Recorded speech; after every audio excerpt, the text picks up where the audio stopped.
Program ta' fondi bl-isem ta' FedLab se jara xiren ta' kumpaniji li involvu ruħom fis-settur artistiku joħorġu bidea tajbin u li jistgħu waslu għal prodotti kompetittivi anke fis-suq internazzjonali jibbenefikaw minn 50,000 euro fis-sena għal 3 snin konsekuttivi.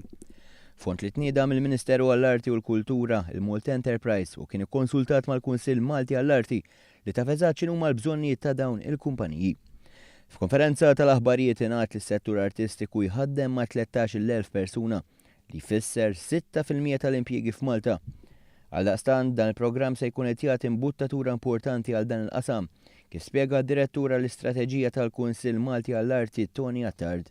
Dwar kif numru ta' individwi minn settur differenti, minn design, minn settur artistiku, anka minn oqsma differenti bħat teknoloġija u anke l-inġinerija, jistgħu jaħdmu flimkien biex joħolqu prodotti jew anke servizzi innovattivi.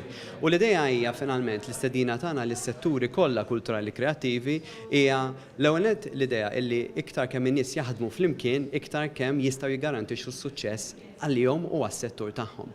Il-Ministru għall-Kultura u Imboniċi qal li kif imwijat fil-manifest elettorali ta' din il-leġislatura se ssir qabża fis-settur artistiku fejn artisti u professjonisti jikkollaboraw aktar flimkien li jsarraf ukoll fit-tkabbir ekonomiku għal pajjiżna.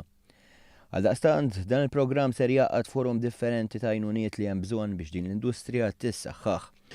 U allura dan il-programm qiegħed jistieden lis-settur biex fit-3 snin li ġejjin u anke lil minn hekk joħloq pjan għall-iżvilupp tiegħu skont il-bżonnijiet li hu jaħseb li għandu bżonn minn taħriġ, networking, l-esportazzjoni u anke mentoring għall-membri tagħhom.